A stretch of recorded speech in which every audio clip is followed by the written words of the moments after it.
Good evening, everyone. Welcome to WebChat number 21.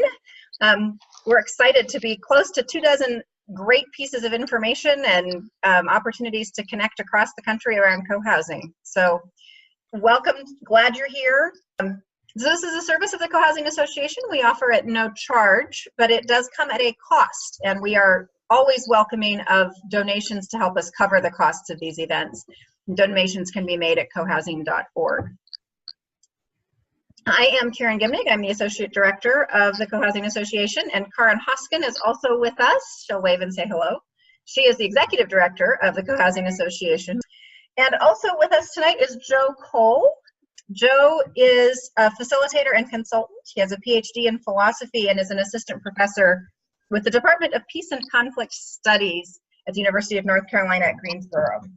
And he is a member of the Harts Mill Eco Village that is in formation. He is here to talk to us tonight about addressing racism and working for racial equality in community building. And I think that's just such a timely topic for many of our communities and certainly for our nation as a whole these days. So Joe, welcome, and I'm going to hand it off to you. Thanks very much, Karen, and thanks everybody for joining the conversation tonight. Really appreciate this opportunity to connect and appreciate all the technical support from Karen and Karen and Coho USA. So thanks for all that. And so the format here is I'm going to talk for maybe about 20 minutes, and then we're going to have question and answer time. And what I'm doing is kind of giving a big picture view of why I believe we as communitarians and members of the intentional community movement should be addressing the issues of racism and racial equity in our community building work. And I want to talk about how that's also connected to sustainability, and then say a little bit about some practical or concrete steps that we can take on that path. And the intensive that I'm teaching at the conference is going to get more into the concrete and the practical elements of what we can do. So that's where we're going to go, and I'm going to share my screen so you can see some slides here. Let's see what happens. This works. Yeah, okay. Great, so hopefully that's working. And can I move you all over here? Yeah, so I can see my slides too. There we go, a little adjustment. So addressing racism in our work, trying to create sustainable community. And let's see, it's not letting me forward my slides. So let's see how this works here. Next, let's try that. There we go. So something that helps me in my community work is to think about the long-term history of human cultures and human civilizations. And I really see the intentional community movement and co-housing as part of a movement that's trying to create alternative cultures that are based on different values from what we see in the mainstream culture and our institutions. And those values are include things like cooperation, sustainability, equity, justice, respect, diversity. And I really think that those values, especially as a whole, as a package, run counter to our dominant culture. And it helps me to think about work like Riane Eisler's work in Chalice and the Blade and some other books that she's written, which talk about the kind of long history of humanity going back hundreds of thousands of years, and that most of that history is characterized by partnership, what she calls partnership cultures, which are basically collaborative cultures. And that only in the last 5,000 years or so have we seen the rise of what she calls dominator cultures, which are hierarchical. They tend to be more violent, competitive, patriarchal cultures. So really, I mean, 5,000 years is a long time, but in the whole span of human history, it's actually not that long.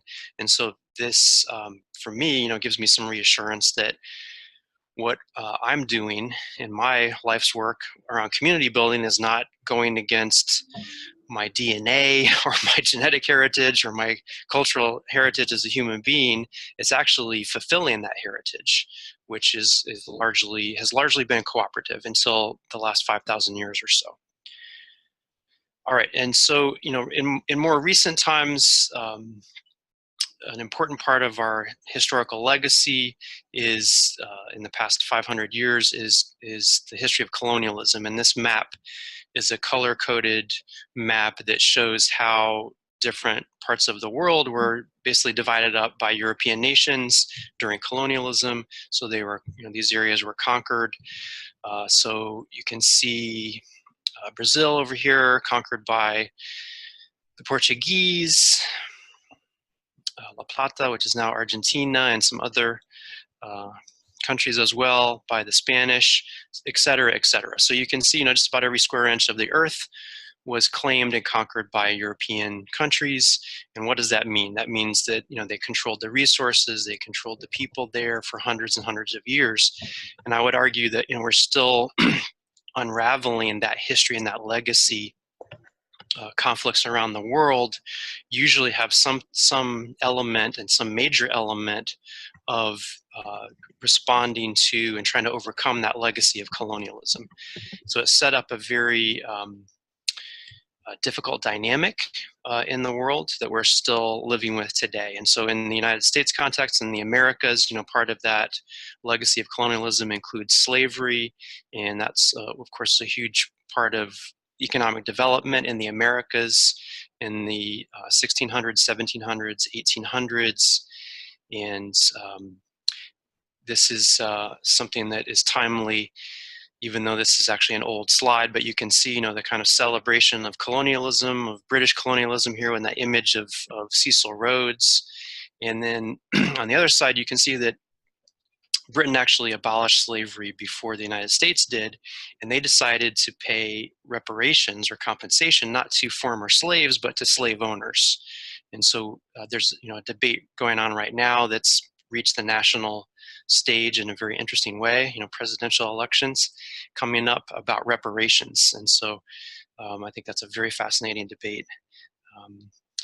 Also, of course, the conquest and removal of native peoples in the Americas, and around the time of Columbus, there may have been anywhere between 30 and 50 million indigenous people in the Americas, and 95% of those people were dead and gone within the first 150 years, 200 years.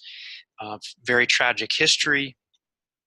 The Shawnee are an example of some native people in my region in the Appalachian Mountains, and my family comes from West Virginia and the Appalachian Mountains, and some of my ancestors were involved in removing the indigenous cultures that were there. And then, in a tragic and ironic paradoxical twist, the settlers, like, Daniel Boone is famous in these parts for being one of those pioneers, frontiersmen, but he was involved in the Indian Wars and claiming the land for European settlers. And then maybe for 100 years or so, European settlers came into the mountains and the Appalachians, and there was a lot of self-sufficiency and people lived close to the land until the timber companies came in and the coal companies came in the late 1800s. And so some of my ancestors who had lived very sustainable lifestyles after removing the native people, then themselves got kind of conquered and colonized by coal companies and timber companies, and they were forced to work in the mines and deforesting the land. So it's a very tragic, history and ironic history. There's also this colonial context for the Industrial Revolution. A lot of the funding that went into this huge outburst of economic and technological development in the 17 and 1800s in Europe actually came from the slave trade and colonialism. And so, Europeans were sitting on a lot of money and resources. They put it into new technologies, and boom, the Industrial Revolution took off. And that gave European nations and cultures a even greater power in the world. So, fast forward to recent times and we can see, what's the legacy. And I said earlier, I think the legacy of colonialism is still with us and we can see evidence for that. So this is a chart put out by Credit Suisse, which is a Swiss investment bank. So this is a bank in Europe, a European bank, and they do these reports on global wealth every year or two. And you can see it's color-coded, the share of total global wealth by region. And so at the bottom here is North America, and so you can see, a big chunk of wealth, of total global wealth in North America, even though maybe we have 5% of the population, I think, of the world. Then Europe is in light blue. Then Asia Pacific, that would include Japan, Korea, maybe a few other nations. Red is China. Orange is Latin America. India is purple, so this little sliver here, which is, about 1 billion people, that's purple. And then on the very top is Africa here, that's kind of greenish color on the top.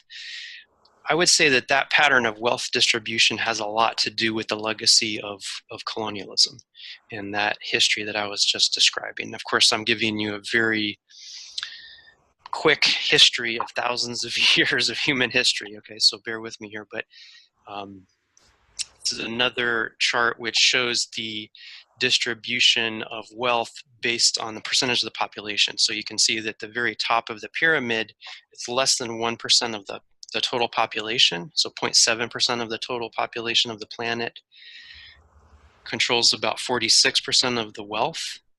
And the next 8% controls another 40%. So that's about 85, 86% in the top 8% of the population. And then down here, the bottom of the pyramid, 70% of people on the planet have about 2.7% of the total wealth. And that's less than 10,000 US dollars of asset or wealth. So again, my argument is that this, we're coming out of another period of dominator culture, which was marked by colonialism and conquest, inequality, hierarchy, patriarchal relationships, racist relationships, and we're still living with that. We're still living with the fruits of that legacy. And another one of the fruits of that legacy of the Industrial Revolution and economic development and the definition of development in economic and material terms, we're also looking at an environmental crisis because of that, right? So we have this incredible amount of wealth and technological development. I mean, we're talking to each other at great distances right now, right, on these computers. It's amazing. I love this technology. And at the same time, it's wrapped into this period of very quick economic development without much attention to the human connection to the earth and the environment, and also our connections and the quality of our relationships with each other. And so one of the problems that we're encountering is we're really facing catastrophic climate change in the 21st century. And I won't go into a lot of detail about that, but I'm sure you can find some information about that. I was actually, inspired to see some of the young people who are getting out in the streets in Europe and here in the United States and calling on us older folk to actually take some action instead of fucking it. So that's inspiring to me. But we're hitting some environmental limits. There's global warming definitely due to human activity. We're looking at the greatest period of species extinction since the dinosaurs. It's pretty amazing. Our resources are in decline. And so some of this, some of these crises are actually driving the intentional community movement. And people are talking more about sustainability and how can we change our relationships to the planet and to one another and think about long-term health and quality of life for ourselves and for the natural world as well. And so that gets me to sustainability, and this is a chart that comes from the Global Eco-Village Network and Gaia Education, and they talk about sustainability in 4 dimensions. So this 4D framework, and so you can see the ecological dimension over here in green, economic, social dimension, and worldview, which is kind of a values dimension or a deeper framework of understanding reality and what it means to be a human being. So they argue that we need to consider and address each of these dimensions. They're equally important when we're talking about sustainability. So oftentimes when we talk about sustainability, we might be focusing on the ecological, right? How green are our homes, and how are we using water and renewable energy, and where's our food coming from? And that's crucially important. Those questions are crucially important. But we also need to think about economic sustainability. Can we sustain our institutions or communities financially? How cooperative are we in our relationships, in our legal structure, in our governance structure? And actually, governance is going to be part of the social dimension. So what's our leadership and governance structure, our decision-making structure? How do we communicate? Are we calling the cops on our neighbors, or do we have conflict resolution policies and skills and a culture where we do that together? So that's the social dimension of sustainability. Clearly, if we're calling the cops on each other, then that community may not be sustainable. It may not last for very long, right? People are going to be leaving, or there's going to be high turnover. And then the worldview dimension is, like I said, a values dimension, and it's asking us to consider how do we see what it means to be a human being in relationship to one another, and also to nature and the environment. And in the Global Eco-Village Network, they're advocates of a holistic worldview that sees human beings as partners and part of the natural world instead of as conquerors of the natural world. Okay, so maybe I'll come back to this in detail, but this is another way of thinking about sustainability. It's called regenerative sustainability. And so there's been a lot of work and thought about what do we mean when we say sustainability. It's one of the most overused words in the English language, and we can mean a whole host of different things. And here's a chart of basically different levels of sustainability. And so the work most recently is arguing that the best and the deepest level of sustainability is regenerative, and that's where human beings are trying to heal some of the damage. We're not just breaking even, we're actually trying to heal some of the damage, and we're contributing to the health and the flourishing of the natural world and also the human world, so human and natural systems. All right, so finally I get to the question of racism. What does racism have to do with all of this? Well, you probably have seen that it has a lot to do with it by now. And my belief is that to really address some of these values of sustainability and diversity and justice, we need to, in the United States context especially, we need to address the legacy of racism in the United States. This is a difficult and delicate conversation, and difficult and delicate work. It brings up a lot of hurt and wounding in all of us, in people of color and also in white people. And so I encourage you, to just welcome all of the feelings that come up for you around this. And maybe there's some deep distress and sadness and anger and grief. I think that's evidence that this is a really important issue, and that we've been hurt by it, and that it needs more attention. Also, take care of yourselves as you're doing this kind of work, and even after this conversation tonight. And keep in mind that this is a long-term process. This took hundreds of years to create, and understanding it and addressing it there's no quick fix here. So I want to say a couple things about race and racism that are very important for me and my understanding. And first of all is that race has no biological basis. It's a cultural category. It's a social construction. It was created in the 1600s and 1700s by European colonialists. And it was done to portray Europeans as superior. In the context of the United States, it was done very consciously to divide poor Europeans, indentured servants, and other poor European settlers from people of color, Native Americans, Africans, and people who were enslaved. And that's a very interesting history, and there's a lot of documentation on that, but I'm not going to get into it too much tonight. However, when I say, race has no biological basis, it's a social construction, it's still very real. It still has a major impact on the quality of life and outcomes in our lives. And I'm going to say a little bit about that in a second. And I know Crystal Farmer talked some about this in her presentation as well. So I just mentioned this piece about race racial categories were created, and whiteness, the idea of whiteness is relatively recent. It was created, and you can see it happening in the historical record.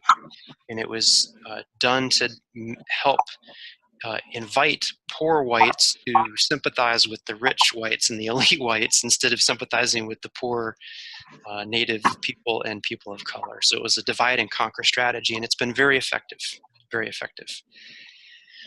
Also, when I talk about race and racism, it's very important to distinguish prejudice from systematic racism. And when I use the word racism, I'm talking about systematic institutional subjugation and oppression of one group by another group. So that means by groups, we're getting categorized, and certain benefits and harms are being distributed on the basis of those categories. So you can see in this painting by Jacob Lawrence, we can imagine everybody in this picture might have racial prejudice. So the men who are in chains over here, they may have racial prejudice towards the men on the horseback. But that's very different from racism. Racism is the system that actually enslaves these folks and oppresses them for the benefit of people who look differently from them. And so that's a really important distinction. And I think a lot of white people get tripped up thinking that, well, people of color are racist too, right? Because they have racial prejudice. I think that's a misunderstanding, a misuse of vocabulary that really diminishes the seriousness of what we're talking about, the history and the current reality of racism. So you can see institutional racism, very obvious forms, slavery and Jim Crow, lynching. But in the 20th century and now in the 21st century, there's still institutional racism in the United States, and there's a lot of evidence and a lot of documentation on this. For example, Social Security minimum wage didn't apply to people of color until the 60s and the 70s. The GI Bill after World War II, almost all the benefits went to white people. Federal housing loans until the 70s almost exclusively went to whites. So even though my people, my grandparents in West Virginia, they were poor, but they had some opportunities, and they were getting Social Security and minimum wage and housing loans. So they had the opportunity to accumulate some wealth and pass it down to the next generation, whereas people of color were excluded from those opportunities. Today we have the issues of mass incarceration and outcomes across systems that are racially that are racist, and I'm going to say a little bit about that in a second. So this is a chart that shows the racial wealth gap in the US. And so on the left side of my screen, you can see the average. But I think the median is more important, because the median means that there's an equal number of people above that and an equal number of people below that mark. So for whites in the United States, the median is $134,000 of wealth. So that's your assets minus your debt, okay? So that means there's an equal number of, 50% of the white population is above that, 50% of the white population is below that. For blacks, it's 11,000. 50% of the black population is above that, 50% below that. This is another chart, and it shows a little more fine-tuned. You might say, well, yeah, because I get that there's a historical dimension of poverty and racism, and blacks are more likely to be impoverished in the United States, but once they get in the middle class, it's smooth sailing. And actually that's not the case. And so you can see in this that the wealth gap persists across class levels, so and education levels. So post-college, if someone has, like myself, has graduate degrees, the median household net wealth is way up here. Now, that's not my median household net wealth, I'll tell you that right now, but that's the median, and you can see the big difference there. But as we go down in college, it changes. But compare the highest level for Black Americans at 141,000 post-college, so that's graduate work, is pretty close to some college. So it's close to white folks who haven't finished a college degree. So this racial wealth gap is persistent across levels of education and class. It's very fascinating and disturbing. We also have this problem of mass incarceration in the United States, a rapid increase of the prison population since 1970, and mostly people of color being targeted.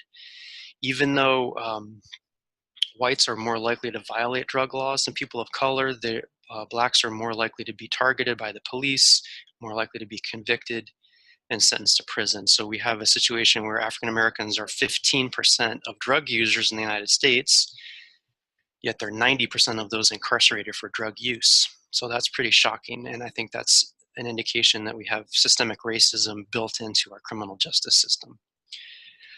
Okay, one more chart here, and this shows some of the different outcomes. The likelihood of having a bad outcome for blacks compared to whites, so African Americans are shown as the red here, and whites are the kind of baseline.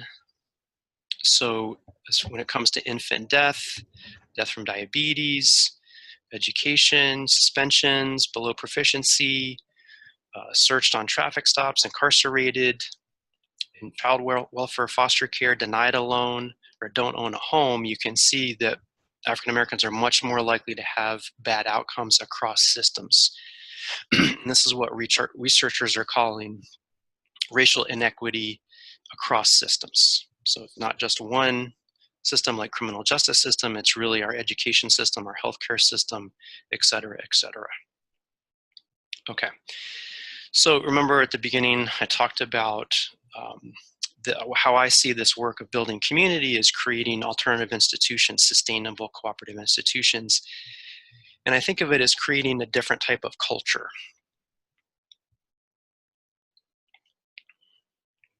That we're trying to create a culture that's built around different values, quality of relationships to one another, quality of relationships to the planet and to our ecosystems that we live in. And so it's really building culture. We're not just building buildings. Buildings are nice, sustainable homes, green homes are pretty cool. But we're building culture when we come together in intentional community, and that's a really important work. And so one way to think about this project is we're building a relational culture, a cooperative culture that has different values from the dominant culture in the United States. And this chart describes that dominant culture as white culture, and I think that's accurate and that's fair. We could also call it patriarchal culture or some other adjective as well. But what I want to say here, and I'm not going to go through all this, but you can, kind of take a look and see things that step out to you. Instead of being object-oriented, becoming more relationship-oriented is one. Dichotomous means either or thinking versus diunital is both and thinking. Excuse me, more emphasis on the collective and cooperation versus individualism. I believe that this dominant culture, even though you can call it white culture and white supremacy culture is another term that's used, I think this hurts white people. And I think we have a vested interest. I have a vested interest as a white person to create a different culture because this culture is not serving me. Even though I do benefit, I believe I benefit from racism today in 2019, this culture as a whole is really damaging to me as well and to white people. So I think that all people have a vested interest in shifting to a new culture, to a more partnership culture instead of the dominator culture. So the power of community, I think, is to create these opportunities for more sustainability, racial equity, justice, cooperation, and deepening our commitment to those values and recognizing that this is a long-term process. It's a process of and a project of culture change. It's not just about, hopefully it's not just about creating a little, bubble for one neighborhood to be insulated from the larger world. It's about a larger process of culture change. These are some of the steps communities can take, and I'm going to wrap this up, and maybe we can talk about this, in the Q&A more. But creating a vocabulary is one. There's a lot of work being done here. There's a lot of different ways of thinking and talking about this work. And that's exciting, and that's also very confusing. So as a community, you want to kind of get a shared vocabulary going, and I think that shared vocabulary should include acknowledging racism, For example, what I say is racism exists. I have racism in me. It affects me. And I want to commit to working on it and addressing it and working for racial equity. When we address these conversations, they can be difficult conversations. It's important to be aware of our values and center our values in the conversation. Also talk about facts and history, as I've talked about tonight. And feelings are really important in this conversation as well. And so we need to make room for feelings.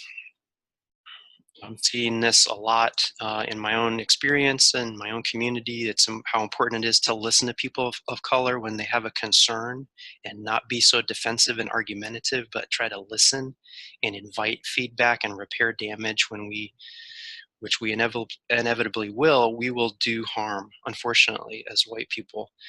And we need to take responsibility for that and be open to understanding and deepening our commitment to repairing the damage. And then, for me, part of my growth and learning is really accepting the pain of this reality, of this history, of this legacy that I inherited. I didn't create it, but I feel a responsibility to try to address it. And it's very painful. And the more I learn, the more pain there is, and sadness and grief. And so I personally need to take some time to and make space to grieve while I'm doing this work. I think I'll stop there and we can open it up for questions, and hopefully we'll have plenty of time to have a conversation. That sounds great. Thanks, Joe. So many interesting points. So if anyone has questions, you're welcome to put them in the chat or to unmute yourself and chime in. I do have a question. Or actually, Joe, the creating a shared vocabulary, can you speak a little bit more about that? Yeah, so there's a debate right now in the anti-racist community, which I consider myself a part of that, and some folks would say things like it's important for white people to say all white people are racist because we're part of this racist system. There's another group, and I'm part of the second group, that says I don't think that's helpful. I think it's better to say I have racism in me and understand systemic racism and understand how it affects me individually and my contribution to it. And so that's a very contentious debate. It's a very contentious debate. But I think it's part of creating a mutual understanding for us to be able to do this work. And when we engage with people of diverse backgrounds, we need to be prepared. We can't just go into it blind. And so I think that's part of the first bullet point too, is we have a responsibility for self-education. And when I say we, I'm talking about white people in particular, and because my experience of the intentional communities movement and the co-housing movement is it's largely white, and I think that's just a fact. I'm not saying that it's a bad thing, but most communities that I'm aware of are largely white, and we struggle with this question of how do we welcome people of color, how do we become more diverse. Maybe we do well in other dimensions of diversity like sexual preference, culture or religion, or age. We do great on those dimensions, but not so good when it comes to ethnicity and race. So how do we do better with that? And I think we have a long way to go in the intentional communities movement to educate ourselves and take responsibility for that. But what you're hearing is my vocabulary, right? My way of talking about this, and I just want to acknowledge that different people have different ways of talking about it, and it's helpful for a group to come to a shared understanding as you're doing this work together. Thanks. We have a question in the chat from Susan. She says, a small group of us in my community have attempted to get the rest of us interested in addressing racism, but it's tough going. We had a book group read White Fragility, and that was good, but interest has dropped off. In your opinion, why is that, and what to do? I think that's to be expected, unfortunately, and that's part of my experience in community as well. And I would say this is a saying from Earth Haven, which is a eco-village near Asheville in North Carolina, they say that they're 25 years into a 400-year project. Now, they're not talking about racism with that. They're talking about sustainability and creating a community, right, that's different from the mainstream culture. And, you know, when I hear that, I kind of laugh and I cry and I think, oh my gosh, am I 25 years into a 400-year project? You know, I'm not going to see the end of this. And that's can be very frustrating, but it can also be a little reassuring that, again, there's no quick fixes. So I tell people, expect resistance. Even the most progressive white people can have a really hard time talking about this issue, and they're going to resist. And you know, like you said, you've read White Fragility, and so you understand some of the dynamics there, right? That there's a protective mechanism. There's a lot of pain around this for white people as well as people of color. And I know I'm, you know, talking mostly about white people. I'm not trying to diminish or ignore the experience of people of color, but I think what I'm trying to emphasize is that white people have a big responsibility to step up. And I know it's difficult and it's scary and it's painful to step into these conversations. And so just expect that people are going to be resistant. And so that's one of the reasons why I choose to use this different language about racism is in me, instead of saying things like all white people are racist, because I don't think that latter vocabulary invites and inspires more white people to come to the table. And I think that's what we need. Racism is not going to change until white people are committed to changing it. And so expect frustration. I'm sorry to, you know, tell you this, but it's hard going. Expect resistance, even from the people who you think are the most progressive people. They're still going to, you know, some of them are still going to have a hard time with this, and they're going to fight you on it. But one of the things, you know, we did in my community that I think has helped shift the conversation is we had one of our values was diversity, and we had a big conversation about that. And I was one of the folks who argued that we need to talk about racism. We can't just keep talking about diversity. That's so abstract. So can we shift the conversation to talking about racism and acknowledging that racism is real? And after many months, we did. And we have this long list actually of principles and intentions. And now we have a principle and intention about racial equity that says we acknowledge racism is in us and we're committed to working on it. That took a lot of conversation, but now we have that principle. And it's not just this vague reference to diversity. We're actually naming what the issue is, you know, more concretely. And I think that has helped as people see that this is a priority and it deserves attention, and it committed as a group to addressing it. Do you find, you know, so much in intentional community is around getting to consensus about a statement like that? And I'm wondering about this sort of balance between trying to push for total consensus, particularly in larger communities where it's harder, as opposed to having a subset that is effectively working or collaboratively working. Sort of, just can you speak to that sort of tension between we want to get everybody on board, but maybe that push is putting it out of reach? Yeah, no, I think it is important to get everybody on board, but in that process of, you know, creating, raising an issue, developing, exploring, creating a proposal, coming to consensus on a proposal, that's an educational process on you know, most of the issues in communities, not just the issue of racism. It's an opportunity for people to be educated and to learn, and so that's a valuable opportunity. I know that in consensus communities compared to sociocracy communities, that process can be slower because we're working with a larger group. We're working with the whole instead of with a slice of the whole or representatives of the whole. So, you know, I would take that as an opportunity for education, and maybe, you know, keep that long-term view in mind, and maybe, you know, and this is coming from painful experience, so I'm not saying that, you know, that I have this down, but this is something that I'm practicing and I'm trying to practice, that maybe I shouldn't be too attached to the outcome of this 6-month conversation. It may not result in a change in policy or change in values, but it may be planting some seeds for next year's 6-month conversation, which I'm going to start again and try again next year. And so, keeping that long-term view in mind, and it's slow work and it's difficult work. But you can see the process, the consensus process, is actually an opportunity for conversation and education. Great, thank you.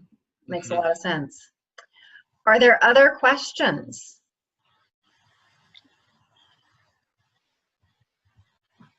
Fred, I see you have a hand raised. Do you want to unmute yourself and go ahead and speak up? Yes, hi, I'm Fred. Can you hear me okay? I can. Hi, Fred. Good, good. Hey, Fred. A question comes to mind, Joe, is about withdrawal on your experience, and that is, as I identify myself as a racist, I find that it kind of helps to kind of take some of the stress and take some of the tension out of whatever conversation there is. It's like I'm taking ownership of my own difficulties. And my question would be, how does that work for you as well? That would be one question. And the next one is kind of like, let me kind of see if I can put it in words. You must run into some very common responses in your discussions with white people that are almost predictable, that you're going to see at each and every meeting you go to. Would you be so kind of maybe share what some of those are and how you deal with them? Yeah, that's a great question, or two great questions, really. And so the first one was about, using that vocabulary of "I am a racist." It can be used in a certain context effectively, and like you're saying, it can create a bridge. If you're working, especially in a diverse group or even in an all-white group, it can be an act of responsibility, right? I'm taking responsibility for this, and I'm naming it. For me, I avoid that vocabulary unless I'm talking about a specific action that I've done, like, wow, that statement was very racist of me, or that behavior, my behavior, when I reacted that way, I can see that was racist behavior. I can see using it like that. In the way that you described it, I don't have a problem with it at all. I've just seen it used, that terminology used in ways that I think tends towards the shaming and blaming energy, and I don't think that's helpful. I think that's damaging, and I think it connects to your second question, which is, I expect white people to be very defensive in any kind of conversation, no matter what words I'm using, right? They're going to be very defensive. So do I really want to lead with something that's going to make them more defensive and plug up their ears and, basically not be available to learn or to engage in conversation? And in my experience, that vocabulary has tended to those results. The other thing, that's been helpful for me to think about, I had a conversation with an African-American elder a few years ago who grew up in the 50s and 60s in the South. And he said, and it was about this issue, does it work for you? Does it make sense to say all white people are racist, to try to, get white people to acknowledge racism is real, it's systemic, it's around us, it benefits us? And he said, no, that vocabulary was not helpful for him, because he grew up in a context where family and community members would point to specific white people and say that that's a racist, and they were communicating that that individual was a direct threat to your life. It could have been a member of the Klan or somebody who was liable to violence against people of color. So to say all white people are racist did not give him any useful information for navigating this, white dominant society, white supremacist society. So that was interesting for me to hear his experience about that. But again, you're going to find different experiences and different perspectives among people who work with this stuff, people of color, white people. There's a wide range, but in my experience, that vocabulary tends towards the shaming and blaming energy, and I don't think that's productive, and I don't think that's effective for really making the change that we want to make. Your second question was about common responses, and so there's the the denial and defense response. I'm a good white person, right? I'm not a racist, and so you got to expect that. There's the that racism ended in the 60s with Martin Luther King, or racism ended in 2008 when President Obama was elected. So you can expect that's coming. You can expect that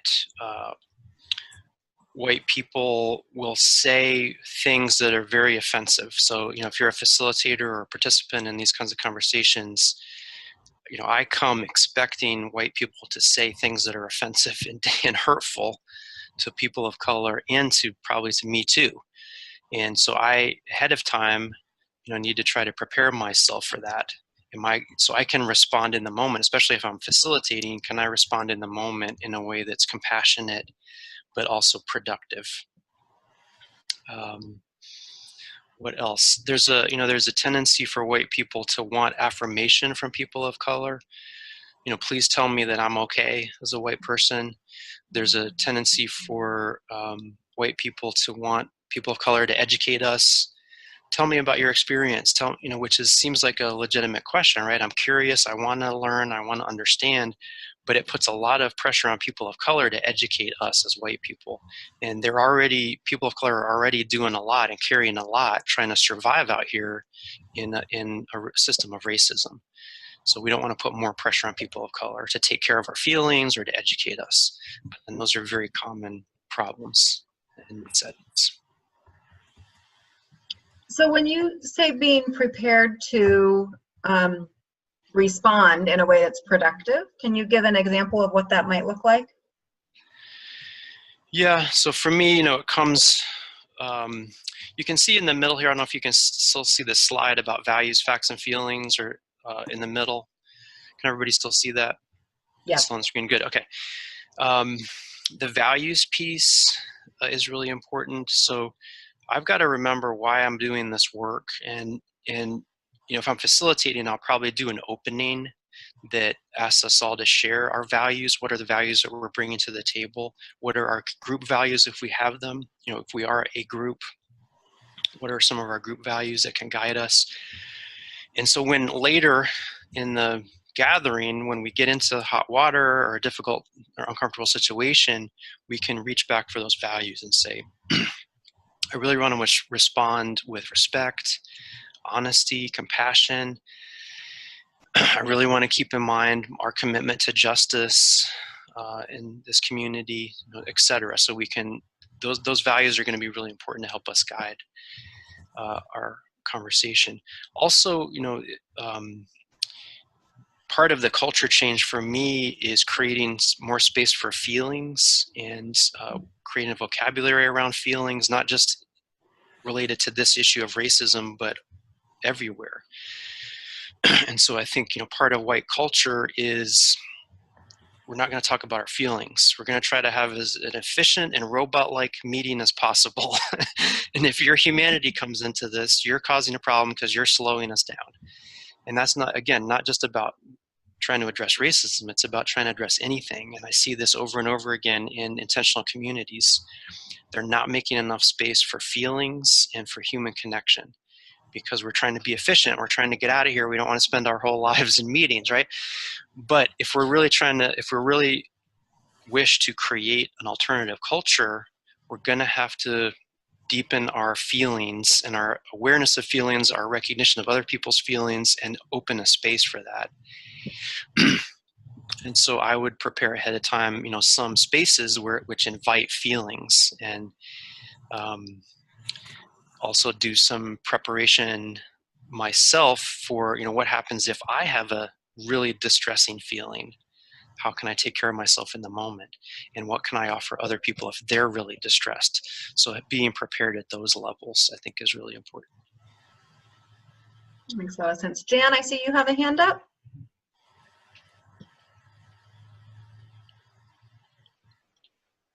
Yes, hi.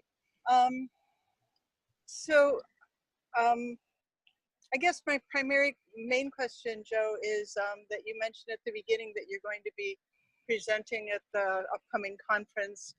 And I'm curious if you would give us a few highlights of at least some of the areas that you'll be presenting apart from what you already did in this webinar. Mm-hmm. Yeah, thanks for that question. So we'll do more hands-on activities, and so we'll do some of the things like I was describing just now in response to the questions, the previous couple of questions actually. How do we identify values in our lives? How do we go deeper into our feelings on these issues? How do we address challenges that we can expect coming from other people, but also in ourselves? So I'll have some exercises and some handouts that we're going to work with, and we'll do some work together in groups. And I'm not sure how big the group will be. I think it's around 10 people right now. So if it gets bigger than that, we'll probably do some small group work where people are working on some questions and some discussions. And trying to map out, what can we take back to our home communities? What are some skills and some tools that we can take back to our home communities, in addition to, some of the knowledge and some of the information and resources. So one of the things we'll definitely do is we'll build a resource list together. And, I've got some of my favorite books and videos and, things like the White Fragility book. So we'll create a list together, and then that's something that we can take home and we can do some more reading and watching and listening and learning. We'll talk about there's this theme that I haven't mentioned today that we'll talk about, which is creating a radical white identity. And what does that mean? So, how do I acknowledge that I'm white and that I participate in white supremacy culture and I benefit from it and I benefit from racism, but how can I shift to a progressive or radical white identity? What does that mean? And so there's some steps. There's a worksheet that I have that we're going to use. It comes from a book called Witnessing Whiteness that I find very helpful. So we'll talk about, what are some what's the internal process of transformation that I can do in addition to engaging my home community and communities? What's some of the internal transformation work I can do, and what are some tools for doing that? Thank you, Joe. Thanks. Yeah. We have one more question from the chat, and I'm just going to do it briefly because we're about out of time. But Tova is asking if you have, could point her towards any Coho communities that have adopted policies around calling or not calling cops on neighbors of color or any related resources.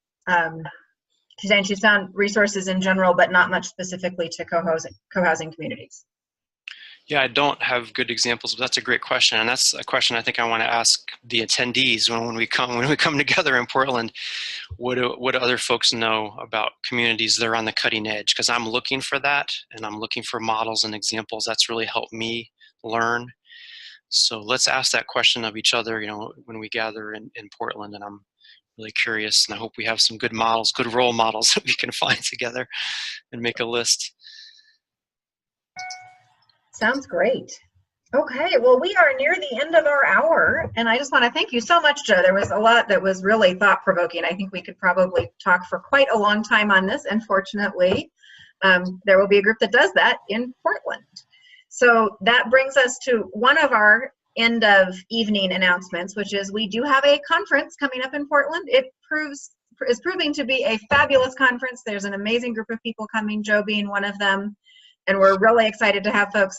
We are letting folks know that if you want to come, the time to register is now. All indications are that we will run out of registrations. We expect this to be a sellout conference.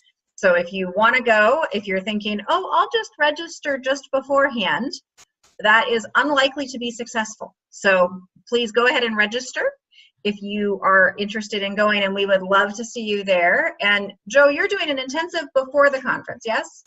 That's right. That's the intensive is going to be on addressing racism and working for racial equity and social justice. So that's the intensive, a half-day intensive on Thursday.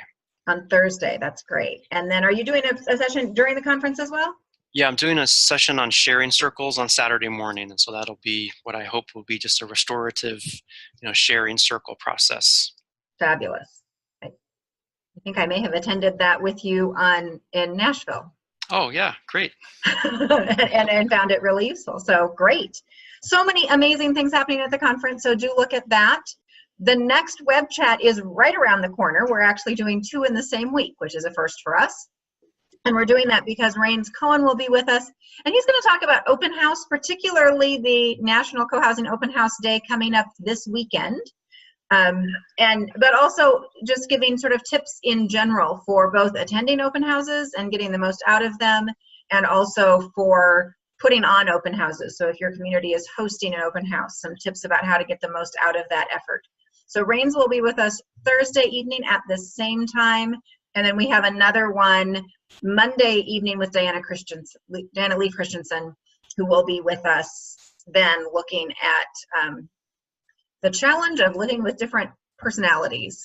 And so take a look at that. So we're in a dense moment schedule-wise for web chats. Lots of great information. A reminder again, if you value this program and are willing to contribute to it, cohousing.org, there is a donate button, and we appreciate your donations. In particular, if you're willing to make an ongoing donation of even a small amount or a larger one, we're starting our Evergreen Neighbor program, and just encouraging that ongoing support makes a huge difference to our being able to put programs like this together, as well as conferences and the website and the new website that's coming, and many other resources that help make cohousing work better. I think that is all of my community announcements. Did I miss anything, Karin?